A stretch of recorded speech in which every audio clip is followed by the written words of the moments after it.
ജീവിതത്തിൽ ഒരു പ്രാവശ്യമെങ്കിലും സൂറത്തു സജദ നമ്മൾ ഓതിയവരാണോ? 40 വയസ്സ് കഴിഞ്ഞവരുണ്ട്, 60 വയസ്സ് കഴിഞ്ഞവരുണ്ട്. അല്ലാഹുവേ, ജീവിതത്തിൽ ഒരു പ്രാവശ്യമെങ്കിലും സൂറത്തു സജദ നമ്മൾ ഓതിയവരാണോ? അല്ലാഹുവേ, വിശുദ്ധമായ ഖുർആനുമായി നമുക്കൊരു ബന്ധമുണ്ടാകണം. അല്ലാഹു മനസ്സിലാക്കാൻ തൗഫീഖ് നൽകണേ. ഇന്നെല്ലാം നമുക്ക് പഠിക്കാൻ സമയമുണ്ട്. ഇന്നെല്ലാം നമ്മൾ പഠിക്കും. ഇന്ന് വിരലിന്റെ തുമ്പിലാണ് ഈ ലോകത്തിന്റെ അറിവിരിക്കുന്നത്.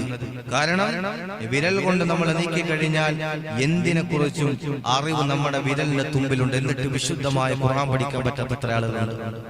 നമ്മുടെ പള്ളിയിലെ ഇമാമികളെല്ലാം നല്ല ഖിറാഅത്തുള്ളവരാണ്, കാര്യങ്ങളാണ്, നല്ല ശൈലിയിൽ ഓതുന്ന ഇമാമികളെയാണല്ലോ ഇപ്പൊ പള്ളിയിലെ ഇമാമായിട്ട് തിരഞ്ഞെടുക്കപ്പെടുന്നത്.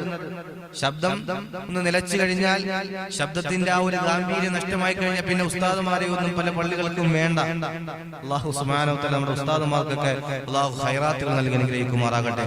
അതുകൊണ്ട് പള്ളിയിൽ എടുക്കുന്ന ഇമാമികളെല്ലാം ഹാഫിളീങ്ങളായിരിക്കും, ആലിമീങ്ങളായിരിക്കും. പക്ഷേ ആ നാട്ടില് വിശുദ്ധമായ ഖുർആൻ ഓതുന്ന എത്ര ആൾക്കുണ്ടാവും?